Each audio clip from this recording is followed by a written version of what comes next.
Buenas tardes, Mario. Buenas Bienvenido. tardes. Muchísimas gracias por concedernos esta entrevista y esta conferencia. Es un placer para nosotros tenerte aquí, un gran privilegio que nos concedas la charla de la que vamos a tratar hoy, el coronavirus, el mal y el futuro de la humanidad, la visión de un cabalista. Vaya un título arriesgado. Mario, sabemos que eres un hombre muy solicitado y con muchísimo trabajo, así que te queremos agradecer de corazón este momento que nos has brindado. Eres doctor en filosofía, antropología, psicología, en historia, teología y en matemática aplicada. Tienes vocación por la docencia y das conferencias en seminarios por todo el mundo. Mario, te has especializado en la aplicación práctica de la cábala, aplicada a la psicología, al desarrollo personal y espiritual del ser humano. Hasta el momento has publicado 17 libros, 2 de los cuales los tenemos aquí. Sot 22 y La Merkabah. Todos ellos dedicados a investigaciones sobre la cábala. En tu web dices, mi objetivo es ayudar a otras personas a crecer, a realizarse y a mejorar sus vidas aplicando en su día a día los principios de la cábala. Tienes tu propia escuela online llamada Psicología y Cábala y bueno, prácticamente eres un estudioso de los antiguos, eres un filósofo moderno. Porque sabes de todo. Sabes de todo. No sé, si me sigue hablando así, me va a coger el calor como Sevilla, porque acá en Barcelona hace 25 grados y con tanta presentación ya tengo como 40 grados, voy a tener aquí. Y ya la presentación me pone así, me pone como, no estoy incómodo, estoy feliz de estar contigo, pero bueno, hay un secreto aquí, ¿no? Que quien te impulsó es tu señora, que está aquí. Ella es la ¿Qué es el culpable. poder oculto de esta conferencia, de esta reunión? Ella es la culpable de que hayamos contactado contigo y una gran seguidora. Y bueno, a las pruebas me remito. Hemos llenado la capacidad de asistencia que teníamos con la plataforma y además estamos retransmitiendo en paralelo con YouTube para no tener límites, ¿no?, en cuanto a la asistencia del público. Además, todo esto es muy mágico porque también estamos retransmitiendo desde el barrio judío aquí en Sevilla. Oh, ¿qué están en Santa Cruz? No sabía, ¿vive en el barrio de Santa Cruz? Sí. Qué fuerte, señor Kiko, desde la judería de Sevilla, además. Nada menos. Lo que eran las antiguas instalaciones del Palacio de Levíes, el tesorero del rey. Opa, qué fuerte. Ahora me ponen mayor compromiso. Sí. Desde la judería, yo no estoy en la judería de Barcelona, yo estoy en las afueras. La judería de Barcelona está muy céntrica. Así que la verdad, te agradezco mucho, Kiko, también a tu señora, la verdad, este momento, esta invitación, y estoy para vosotros, para las preguntas que quieran, por donde quieran empezar. Tú dirás, Kiko. Muy bien, pues nada, ya con esta breve introducción, damos paso a que comiences esta charla y te iremos haciendo las preguntas a medida que las vayamos recopilando del chat. Bueno, muy bien. Bueno, no te voy a mirar más, porque tengo que mirar a la cámara, me has dicho. Sí. Bueno, en realidad esta conferencia, o esta charla, mejor dicho, no es una conferencia formal, tiene, como decía Kiko, un título muy, muy pretencioso, y la verdad que le pusimos este título porque no sabíamos bien qué ponerle, o por lo menos yo no tenía una buena idea de cuál podía ser el título, pero sí tenía una idea de cuáles son las diversas cuestiones que yo quería abordar aquí. Es bastante complicado poder hablar de este tema porque la primera complicación, lo complejo de este tema es que cada uno vivió este confinamiento de otro modo. A cada uno lo ha pillado de otro modo, en otro lugar, a mucha gente sola, mucha gente ha quedado enferma, muchos han muerto.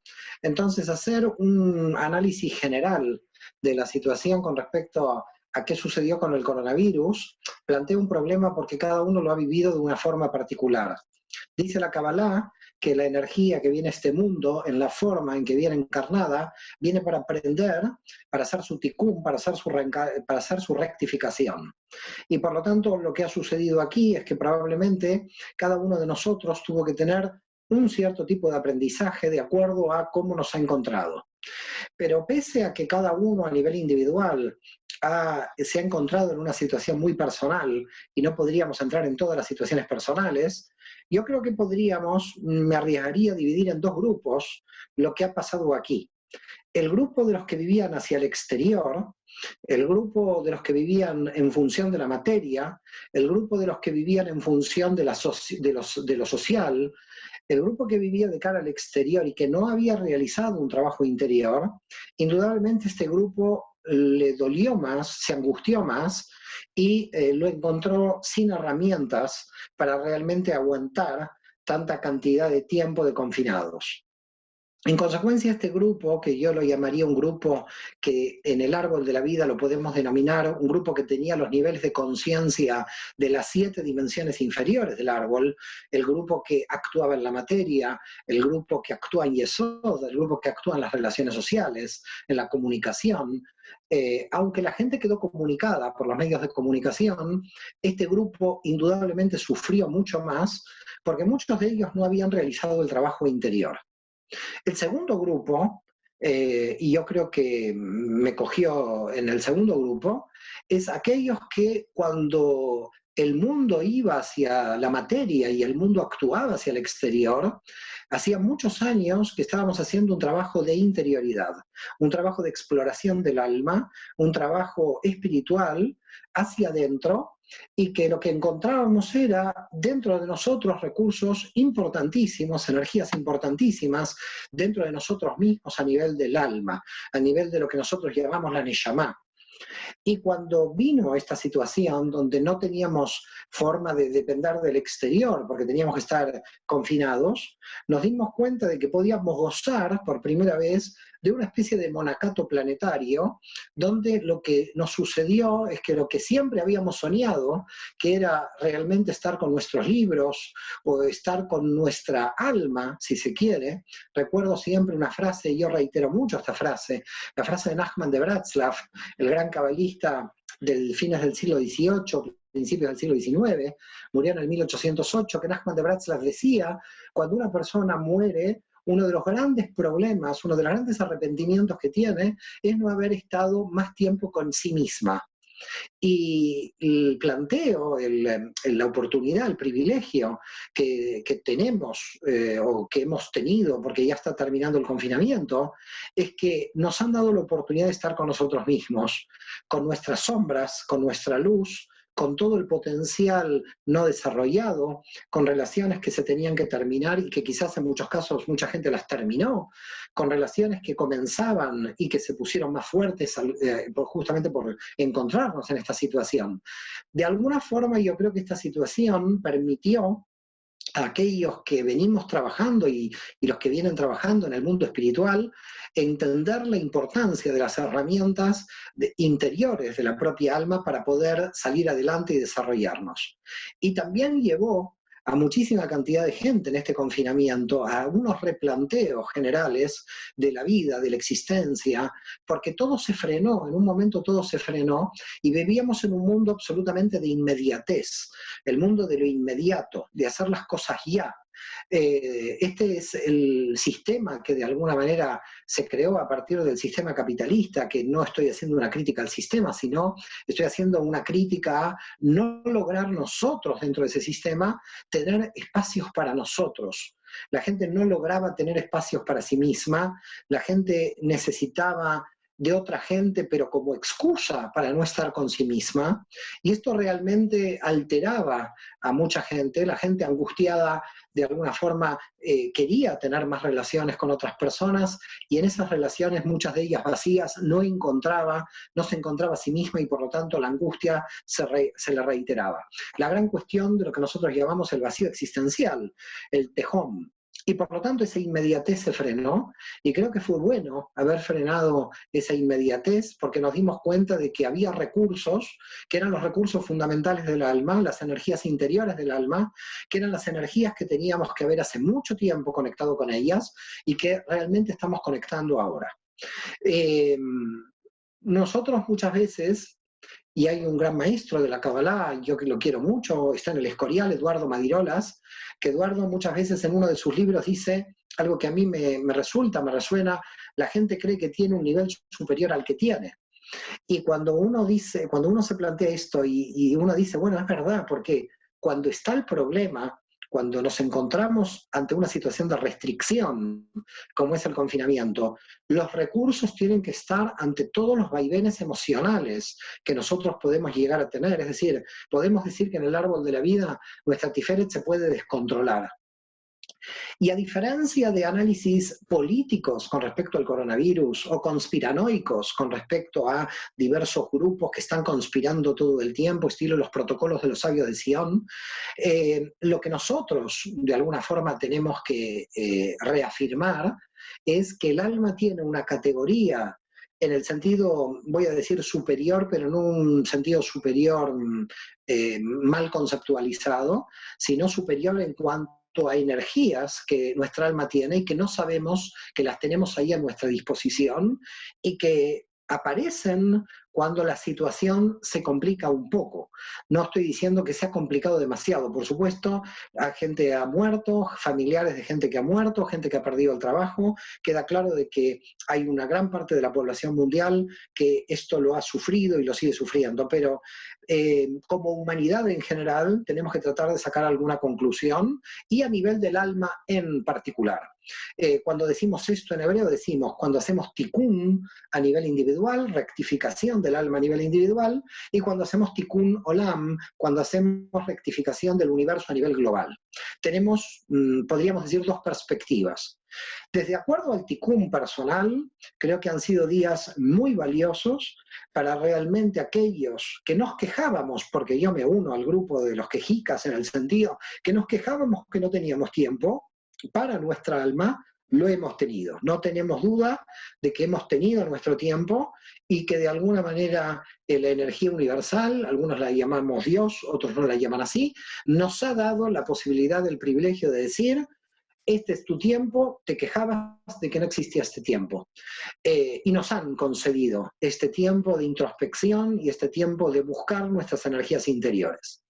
A nivel global, y no entrando en ningún terreno político, porque aquí no tiene ningún sentido la política, dado que la política es partidista y siempre tiene una visión fragmentada de la realidad, y lo que busca la mística es una visión de alguna manera unificada de la realidad, y por ese motivo el místico sospecha de todo político, sea el político que sea, porque el místico entiende de que cuando un político está en un partido ya parte la realidad.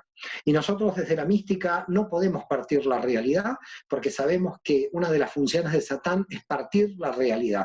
Cuando hay un partido que parte, en consecuencia aparece el conflicto.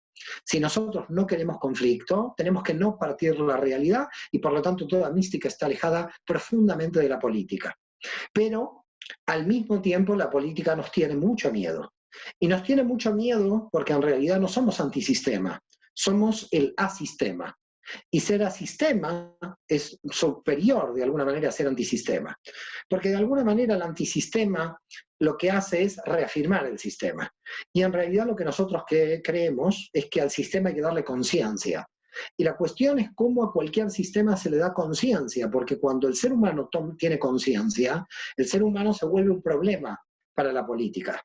En el sentido de que cada uno de nosotros cuando está haciendo tikkun se da cuenta de que está trabajando para el tikkun olam, para la rectificación del mundo. En definitiva, para que no existan, podríamos decir, más partidos, o si existen los partidos, o si existen los grupos religiosos, en la realidad todos nos encontremos con objetivos comunes.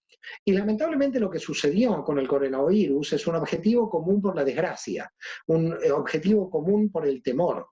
Cuando en realidad desde la mística lo que veníamos planteando es que había que tener objetivos comunes desde el amor, no desde el temor. Pero no importa, tenemos un objetivo común por el temor, ya viene bien, aunque sea tener objetivos comunes, nos afectó a nivel planetario, nos afectó a todos, y la gran pregunta es qué vamos a sacar de limpio de todo esto, porque seguramente volveremos a viajar, seguramente intentaremos volver a esa cierta normalidad, pero hemos salido cambiados. Indudablemente, no todos, pero muchos hemos salido profundamente cambiados. Y profundamente cambiados, ¿qué quiere decir? Que sabemos que nuestras energías no pueden ser desperdiciadas. Nosotros tenemos un grave problema donde el Satán, donde el mal nos ataca y de alguna manera no nos damos cuenta cómo nos ataca en este punto.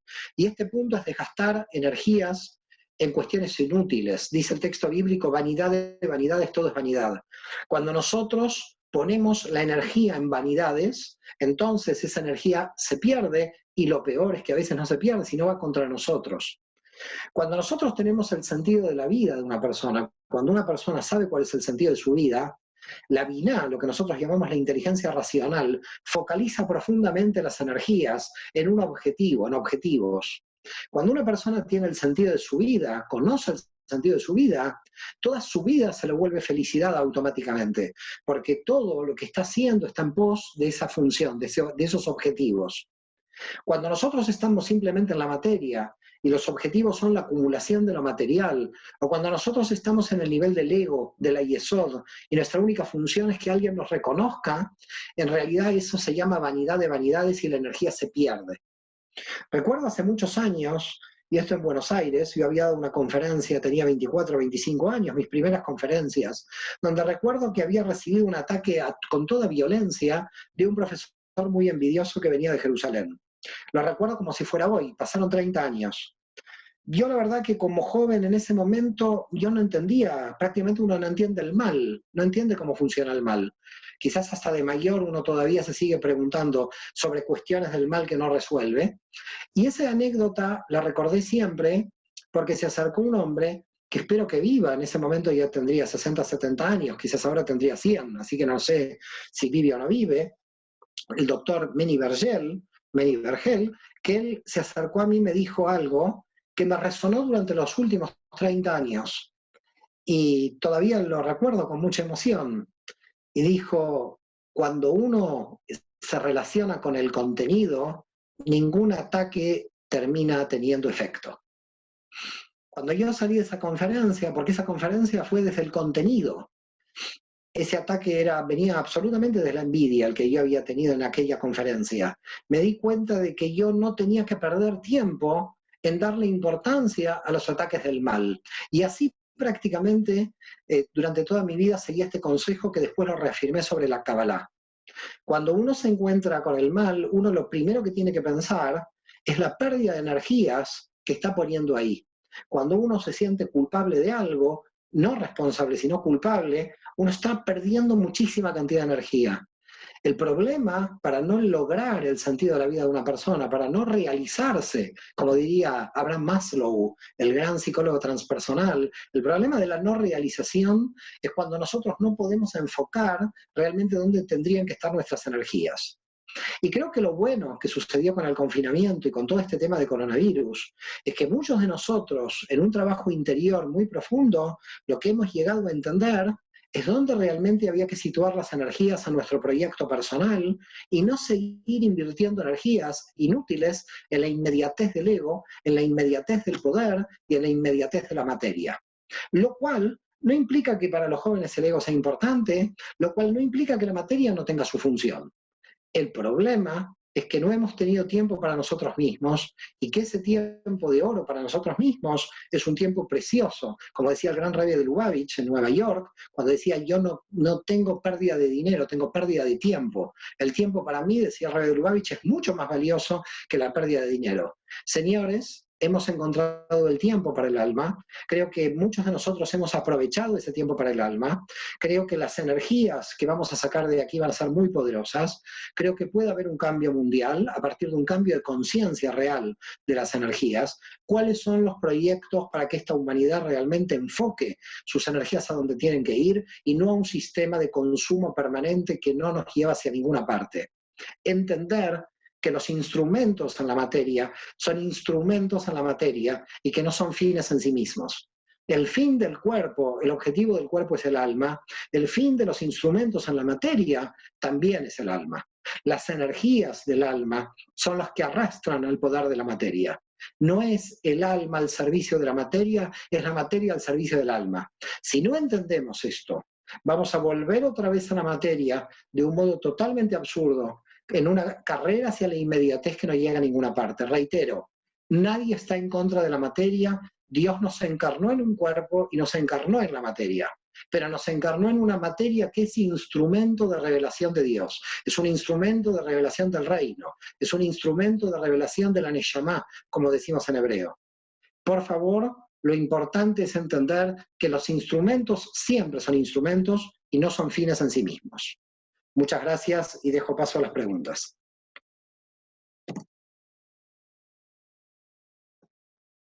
Mario, vamos con las preguntas. ¿El mal es la ausencia del bien, como dijo Maimónides? ¿O es que el mal se podría definir como todo aquello que nos hace sufrir? No, el mal no es la ausencia del bien, el mal es una energía incorrecta. Maimónides era filósofo y desde el punto de vista de la Cábala yo no adhiero a esa definición. El mal no es la ausencia del bien, el mal es mal. El mal tiene entidad, con lo cual, ¿por qué tiene entidad? Porque en realidad es una energía que está incorrectamente situada. Por lo tanto, la definición de mal a mí me gusta mucho más la de Jicatilla. El mal es en bien en posición incorrecta, no es ausencia del bien. Es una energía que debía estar al servicio del bien y esa energía está al servicio del mal. Por lo tanto, no es ausencia del bien, yo no estoy de acuerdo con esa definición de Maimónides. ¿Cómo se entiende la enfermedad desde la Cábala y qué sucede cuando esta es colectiva, como en este caso de la pandemia? Bueno, en realidad el tema de la enfermedad queda claro que es una energía desequilibrada en alguna dimensión. Y indudablemente cuando estamos hablando de que el alma no está enferma, es que la energía del alma no está desequilibrada en esa dimensión. Lo que hacemos desde la Kabbalah, analizando el árbol de la vida, es intentar situar las energías correctamente en el árbol. Cuando un alma puede equilibrar correctamente sus energías, nada ni nadie la puede desequilibrar de ahí. Es decir, existirían como dos niveles. Un nivel superior, donde el alma se está refinando, está trabajando, y un nivel inferior, donde al alma le duelen. Es decir, que no es que usted refina el alma y cuando va al odontólogo no le duele cuando le están curando el diente. No es absurdo. Estaríamos hablando de dos niveles. Estamos hablando de que en un nivel, en el nivel inferior somos seres humanos, nos duele muchas de las relaciones humanas, amamos, tenemos problemas en el nivel Bet, es decir, todos somos seres humanos que estamos en el nivel Bet, pero hay un nivel que nosotros lo llamamos en hebreo nivel Aleph, que es un nivel de conciencia más alto, donde entendemos que todo lo que nos sucede en el nivel Bet son aprendizajes para elevar el nivel de conciencia. En consecuencia, la cuestión es, hay personas, muchos millones, que se mantienen en el nivel Bet, sufren horrores, porque el sufrimiento en el nivel Bet, si no se tiene un nivel de conciencia Aleph, si no se tiene el sentido de la vida, uno sufre en un sufrimiento extremo, porque uno sufre sin ir hacia ninguna parte. Si uno sufre sabiendo que el precio del sufrimiento es ir hacia algún lado, entonces uno no sufre, uno aprende, porque ya sabe hacia dónde va. Quien sabe hacia dónde va, tanto el amor como el temor son herramientas para poder ir hacia donde uno está yendo. Si uno no sabe para dónde va, ni el amor ni el temor le sirven, porque en realidad es un sufrimiento como que se vuelve un sufrimiento en vano. Pero lo peor es que todo se vuelve en vano, porque el amor también se vuelve en vano. Es decir, el problema de estar en lo que se llama en hebreo conciencia Bet, es que la persona no sabe para qué vive, es decir, vive sin conciencia, y por lo tanto cree que como nació, solamente tiene que comer, beber y dormir. En consecuencia, una vida estrictamente biológica le saca la dimensión espiritual a la persona, que es la dimensión de la trascendencia que tiene todo alma en este mundo. Por tanto, si no tenemos esta dimensión espiritual, y cuando hablamos, por supuesto, de dimensión espiritual, no estamos hablando de una religión en particular, sino que estamos hablando de dimensión espiritual, es una trascendencia para saber para qué yo he venido a este mundo, porque yo no he venido solamente a comer y a beber, sino he venido a aprender, he venido a elevar mi aprendizaje y que a partir de mi aprendizaje quizás algún otro se pueda iluminar en el camino de mi aprendizaje. Si yo no entiendo que yo vine aquí para aprender, en realidad yo no me puedo llevar nada de aquí a nivel material. A ver, vamos a ver, usted va a tener un auto más, ¿se lo va a llevar a la tumba? No se lo puede llevar a la tumba. Usted va a tener un título más, no se lo va a llevar a la tumba. Usted va a tener todo lo que usted va a tener aquí, nada se lo puede llevar a la tumba. Ahora, ¿qué vamos a llevar? El nivel de desarrollo del alma en su aprendizaje. Esto sabemos que nos lo llevamos. Ese nivel de desarrollo del alma nos acompaña hacia el otro lado y nos vuelve a traer aquí en caso de que podamos rotar, de que podamos reencarnar. En definitiva, la búsqueda del conocimiento, entendido conocimiento no como estudiar teóricamente, la búsqueda del aumento de la conciencia es realmente la misión que tenemos en esta existencia. Lo demás son deseos que son finitos. Nosotros tenemos, desde el punto de vista de los estudios de la Kabbalah, dos tipos de deseos. Los que se llaman deseos finitos y el deseo infinito. Los que viven en el deseo finito, la satisfacción de ese deseo finito terminó en la finitud de ese deseo. Es decir, yo quiero beber cerveza, bebo cerveza, se termina el deseo. Yo quiero tener tal nota en el colegio, estudio, tengo tal nota en el colegio, se cumplió el deseo. Imaginemos una persona que pueda cumplir todos sus deseos. Es un infeliz. Porque en realidad, cuando se levanta a la mañana, lo que quiere es desear.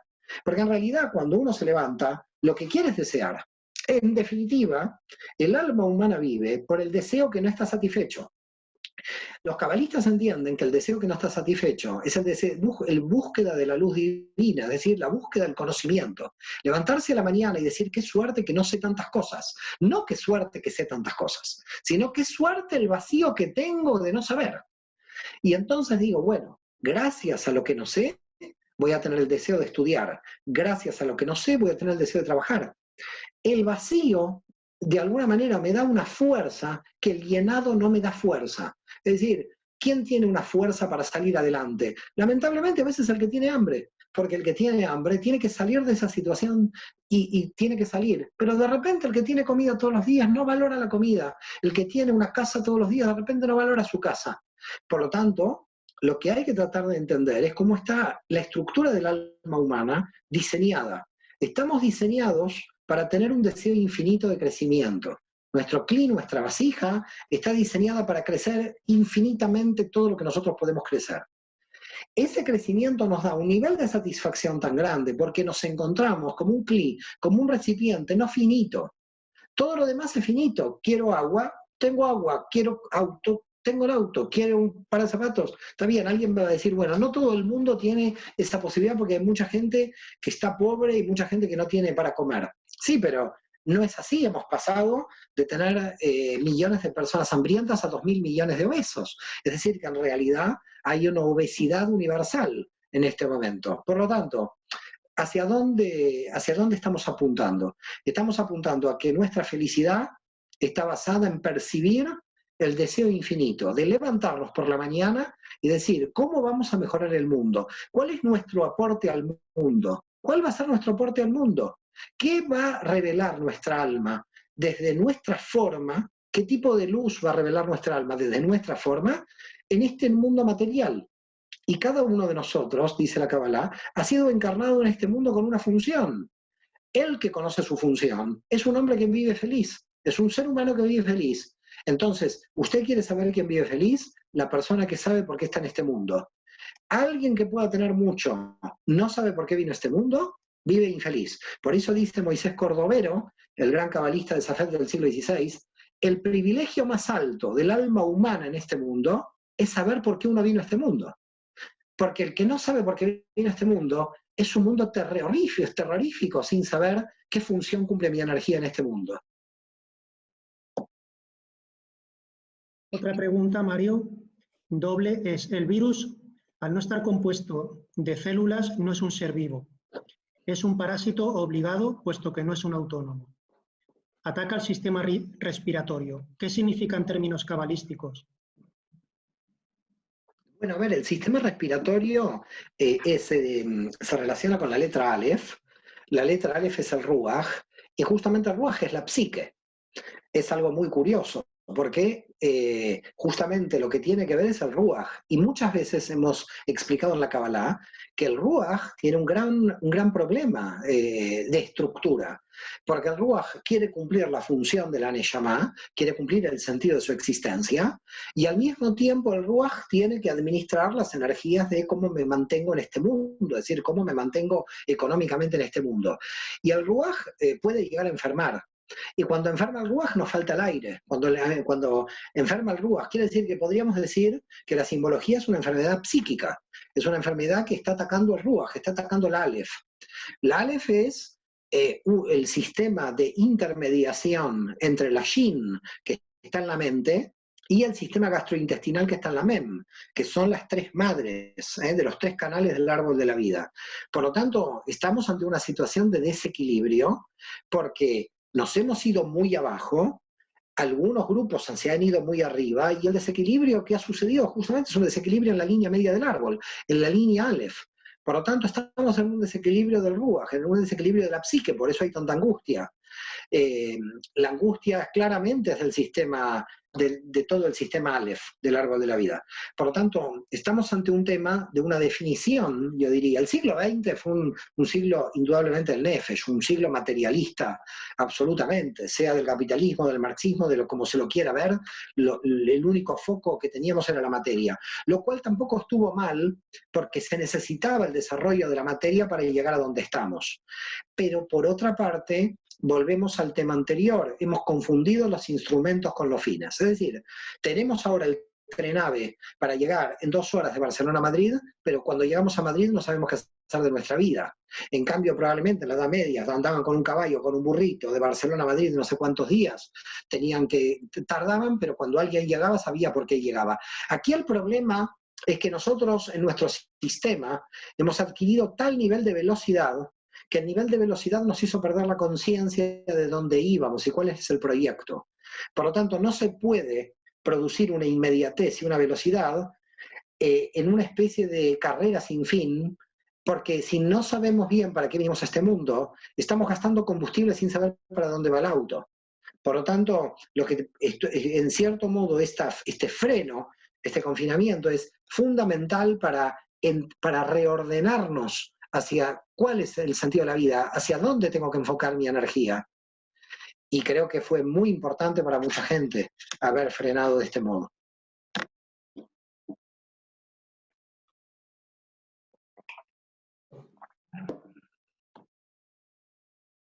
Sí. Yo en una de tus conferencias había visto, te había escuchado que Geburah estaba asociado con el mal. Y en este caso del coronavirus, ¿también tendría una relación con Geburah o no necesariamente? Mira, muy buena la pregunta, muy buena el análisis, y justamente lo que estoy escribiendo en mi último libro sobre el mal, así que me viene muy bien porque he tenido que estar en el mal durante un tiempo para entender en parte cómo funciona el mal. Aunque nosotros creamos que Geburah es el mal, no es Geburah en sí misma el mal, sino que el problema que tiene Geburah, para que la gente que no conoce la cábala ni el hebreo, vamos a tratar de explicar que Geburah es el límite que nosotros tenemos. Por ejemplo, el límite que tenemos en un día es el tiempo que tenemos en el día. No tenemos más tiempo que el día. El límite que tenemos es nuestro cuerpo. El límite que tenemos en Zoom son 500 personas que pueden entrar. Siempre hay como un límite y nuestro universo está limitado frente al infinito. Entonces, si nosotros al límite lo sufrimos, entonces Geburah se vuelve el mal, porque no entendemos por qué existe el límite. Pero si nosotros entendemos que el límite tiene una función positiva, que los límites también están para que nosotros podamos crecer, en consecuencia, si aprendemos de los límites, lo podemos volver positivo. En definitiva, lo que podríamos decir es que el mal en un nivel se puede transformar en bueno si aprendemos cuál es el mensaje que nos está trayendo este mal. De repente, a nivel global, podríamos decir cuál es el mensaje a nivel global que nos está trayendo este mal, que hemos invertido en ejércitos que no pueden contra un virus, con lo cual todo el dinero perdido en armamento no va a tener ningún sentido porque la trinchera se encontraba en los hospitales y lo que había que hacer es invertir en la investigación y en los médicos, ¿no? Pero hemos llegado tan bajo a nivel humano que en los primeros días de este coronavirus, cuando se desató la pandemia, tú veías a los gobiernos robarse las mascarillas. Cada gobierno quería tener las mascarillas. ¿Quién podía comprar las mascarillas?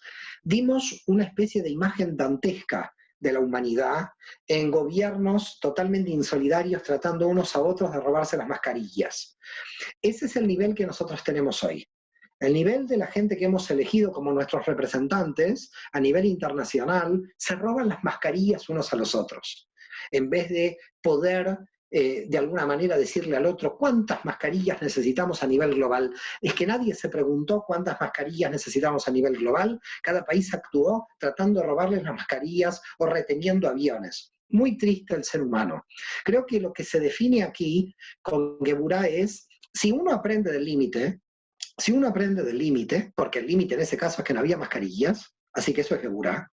Si uno aprende del límite, el límite lo que nos hace dar cuenta es dónde teníamos que haber puesto las energías. Dilapidas tus energías, pierdes las energías. Y en consecuencia, cuando necesitas, esto es como el dinero cuando te entra a tu casa, dilapidas el dinero en una televisión, después no te queda para comer, no tiene ningún sentido. Tú tienes que primero pensar en que tu familia tiene que comer, no comprar un televisor. Lo mismo pasa con la energía espiritual. En la energía espiritual nosotros no podemos darnos el lujo de estar derrochando energía, porque nosotros no somos el Ein Sof, no somos el infinito. Nosotros somos entes finitos, tenemos energía limitada. Como tenemos energía limitada, tenemos una Binah, tenemos una inteligencia que nos tiene que ordenar lo que para nosotros es importante y no importante. Pero a nivel humano, no solamente tenemos importante y no importante, sino tenemos hasta el absurdo de tener un armamento que no lo vamos a poder utilizar jamás porque si no destruimos la humanidad. Y eso estamos financiando. Es decir, que directamente estamos como quemando el dinero, quemando nuestro esfuerzo, no estoy hablando del dinero. Entonces, el problema de Geburá es, Geburá te plantea, hay un límite a la energía. Si hay un límite a la energía, tienes que saber utilizar correctamente la energía de acuerdo al límite que tienes. Por lo tanto, si tú aprendes el límite, pones correctamente la energía y por lo tanto vives feliz. ¿Qué es lo que sucede? Que el ser humano no aprende de los límites. El ser humano justamente dilapida energías, se cree que es Dios, eso es la Torre de Babel, se cree que es el infinito, se cree que la Tierra tiene recursos infinitos, se cree que el ser humano puede con todo. La soberbia humana nos conduce a no entender los límites, sino a chocarnos contra los límites. Por lo tanto, el problema que tiene Geburá es la incomprensión de los límites, porque cuando tú comprendes los límites tienes más fuerza. No sé si te quedó claro el concepto. Sí, muchas gracias. Ahora me quedó más claro. De nada.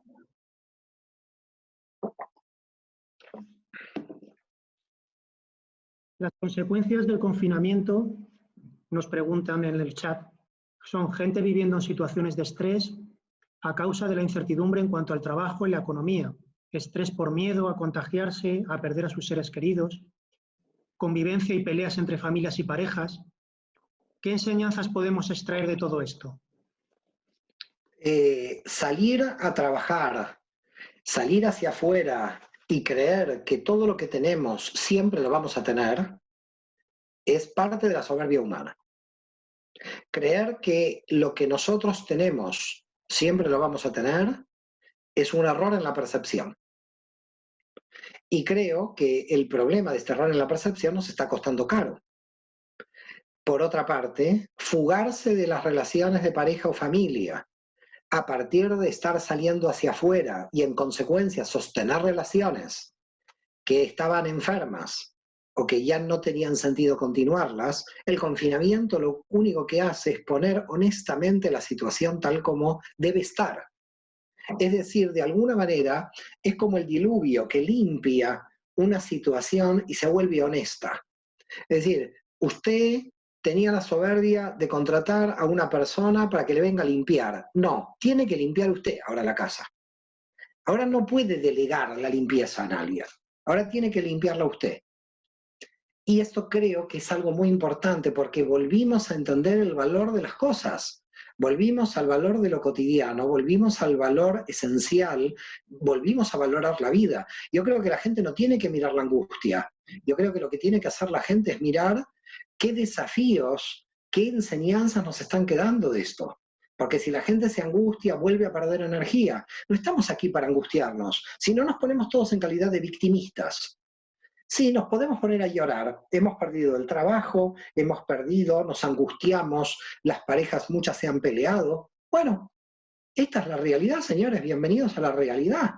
Bienvenidos a la realidad de que cuando estábamos bien, las 7 vacas gordas, dilapidamos la energía y que cuando estábamos mal las 7 vacas flacas, nos dimos cuenta del valor de cosas en lo cotidiano que no le entregábamos valor.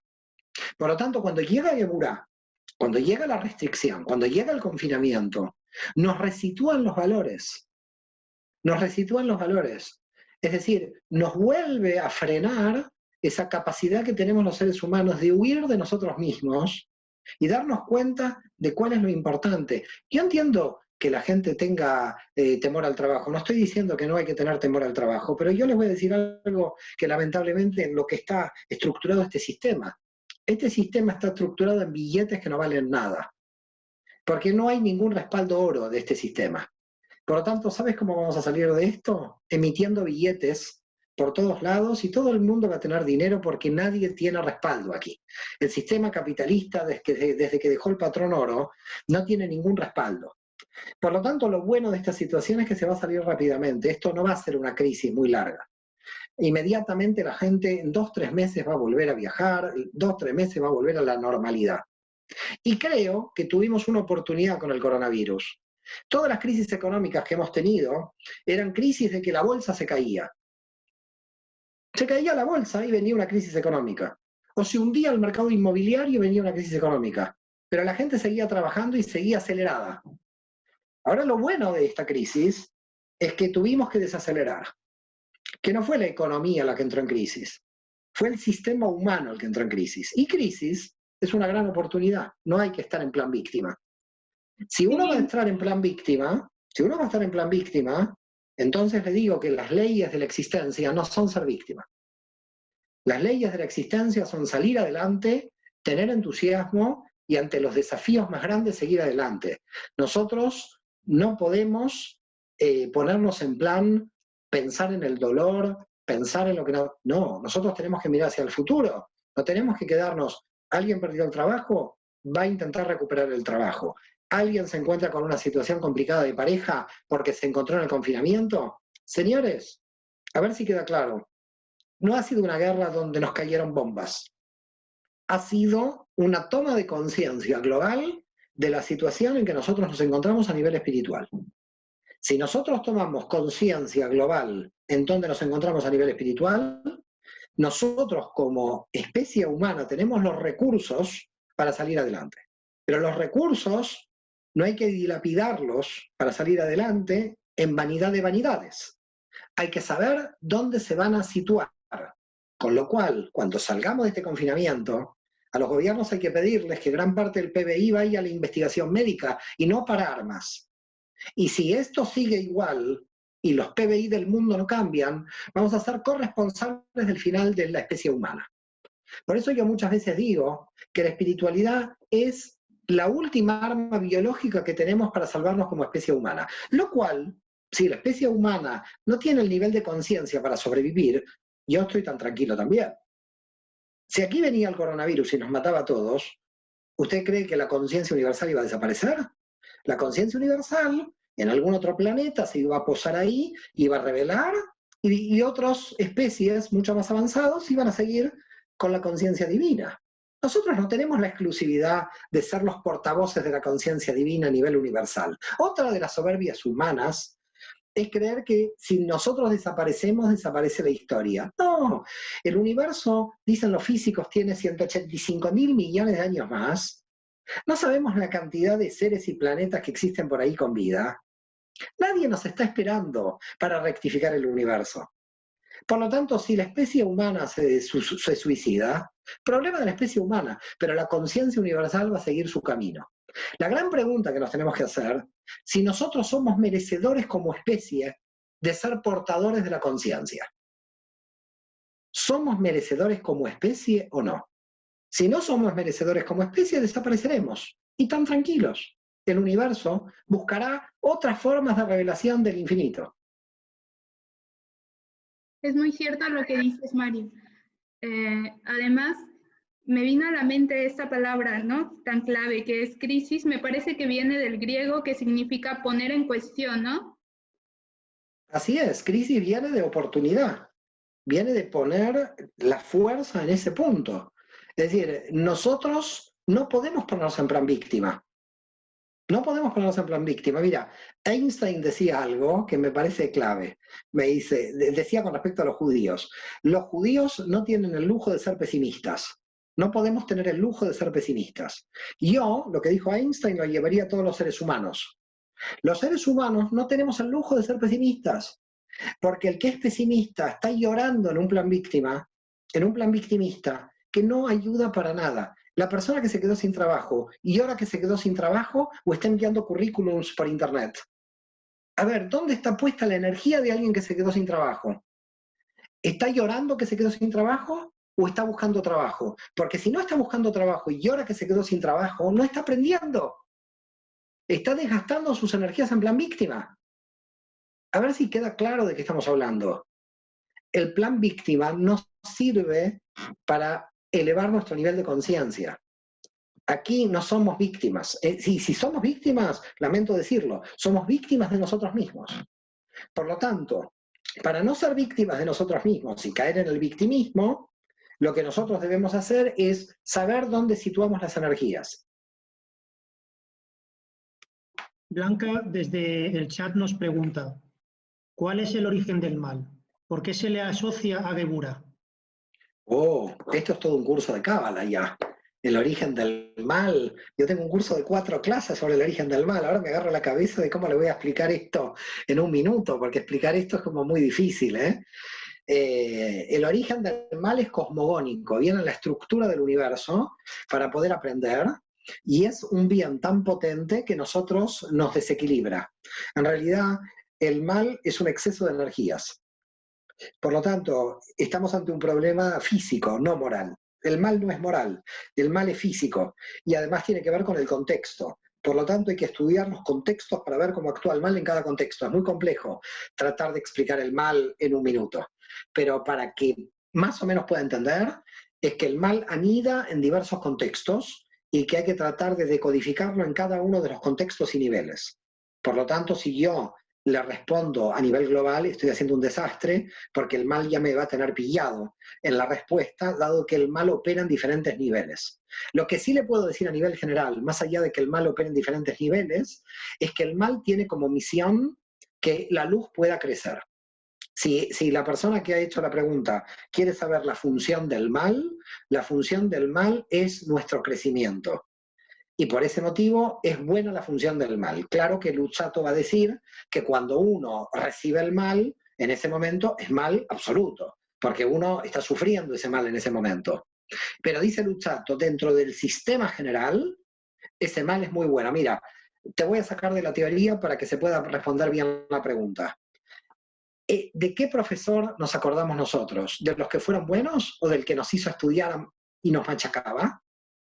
En general, cuando uno se reúne con ex compañeros, en general, el que me machacaba, uno lo recuerda muchísimo. Ahora, ¿por qué? Porque en realidad nos machacaba, pero terminamos de aprender mucho. Entonces, terminas de aprender por amor y por temor. Por amor, por el muy bueno, el que te estimuló. Y por el otro lado, con el que realmente también un poco te tenía fuerte. Entonces, ¿dónde está, dice la Cábala, el tema? Que la función del mal también es el crecimiento personal. Entonces, por ese motivo, hay una diferencia entre la psicología positiva y la Kabbalah, donde la psicología positiva dice, vamos a tomar, porque la psicología positiva de Seligman vino para la motivación empresarial americana. Todos tienen que vender más para los equipos de venta, ¿no? Se creó la psicología positiva. Pero la psicología positiva puede ser un desastre porque no tiene resiliencia. Es decir, la psicología positiva es, no llegar a los objetivos de la empresa, entonces soy un inútil. ¿Cómo puede ser? Eso es la psicología positiva, no.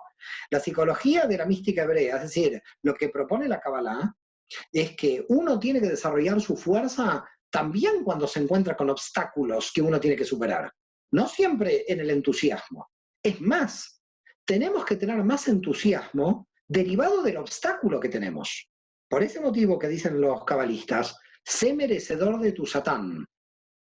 Es decir, que tengas de enemigo de alguna manera, pero de enemigo no una persona, sino lo invisible de cómo opera el mal, tu propio obstáculo, ¿no? A nivel del alma, que tengas en tu propio obstáculo la energía de la superación, de ese obstáculo. ¿Qué sacaríamos, qué conclusión sacaríamos? ¿Si hay que combatir el mal o hay que integrarlo? Bueno, en realidad son dos niveles. Hay que combatirlo e integrarlo. Es decir, yo tengo que defenderme yo para que la luz se pueda revelar dentro de mi forma. Así que en el nivel inferior tengo que ponerle un límite al otro. Pero en el mal interior lo tengo que integrar. Cuando hay una pregunta que es ¿lo combato, lo integro? Está hablando de dos clases de mal. Del mal exterior y del mal interior. Mi mal interior lo tengo que integrar. Pero a partir de mi crecimiento personal. El mal exterior lo tengo que frenar, porque el que lo tiene que integrar es el otro, no yo.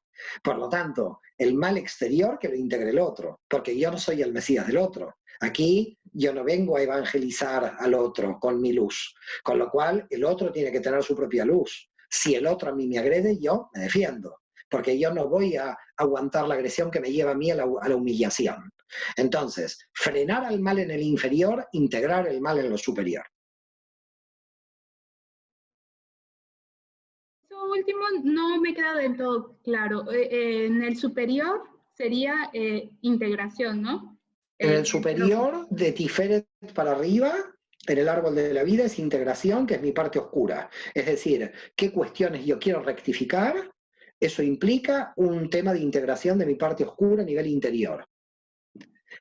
El ataque del otro, donde el problema es del desequilibrio del otro y no es mi problema, yo no me tengo que hacer cargo de la sombra del otro.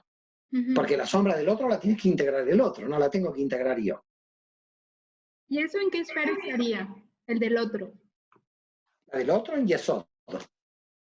Ajá. La esfera del otro es Yesod, porque es mi relación con el otro. La esfera de mi interior es la Tiferet. Por eso nosotros en la Tiferet, al integrar la parte oscura, podemos subir hacia la Ein Sof, pero cuando nosotros estamos en Yesod, no permitir que el otro me humille, porque si no, entonces tengo la clipa de Gesed. Es decir, que si yo permito los golpes del otro sin ponerle un límite, sin frenarlo, porque el mal del otro le pertenece al otro, no me pertenece a mí. Si el otro está desequilibrado, yo no estoy desequilibrado en el desequilibrio de él. Puedo estar muy desequilibrado en otros desequilibrios. Pero si el otro está desequilibrado y me ataca, es un problema del que me ataca en el desequilibrio del otro. El otro tiene que tratar de su desequilibrio. Ahora, si una persona dice, me afecta el desequilibrio del otro, lo que tiene que revisar es si dentro de sí misma hay algo realmente negativo en sí misma que le esté afectando. Porque si el desequilibrio del otro es mentira, si es mentira, no me afecta. Y si el desequilibrio del otro es verdad el desequilibrio para el otro, no para mí. La única verdad interior es mi propio desequilibrio, lo que yo puedo encontrar honestamente en mis desequilibrios interiores. Y eso implica dónde estoy poniendo correctamente la energía. Si el otro la pone incorrectamente la energía, o se enferma, porque no la puede integrar, o qué hace alguien que no se enferme, ataca. Entonces, en general tenemos como tres posibilidades. La primera posibilidad, hacer tikkun, y quiere decir rectificar y saber situar la energía. La segunda posibilidad, no hacemos tikkun, no sé dónde poner mi energía, entonces ataco al otro por agresión. Porque como no sé qué hacer con mi energía, si mi energía no está al servicio del sentido de la vida, de mi plan de vida, ¿qué hace la gente? ¿Habla mal de los demás? ¿Por qué la gente habla mal de los demás? A ver, pensemos. Entonces, alguien que está hablando mal de los demás es porque no está ocupado en su propio proyecto personal. Alguien que está muy ocupado en su propio proyecto personal no tiene tiempo de estar hablando mal de los demás. La persona que está cometiendo un mal es que en realidad no está enfocada en su propio crecimiento. Alguien que está enfocado en su propio crecimiento, cuando está hablando mal de los demás, en realidad está perdiendo energía. Volvemos otra vez al mismo punto. Por lo tanto, ¿qué es el agresor? El agresor es alguien frustrado en sí mismo, que lo que está buscando es su identidad como agresor, porque no tiene una identidad propia en el sentido de su vida interior. Pero si esa persona, por un tema de educación, no agrede, ni tampoco hace la rectificación, se enferma.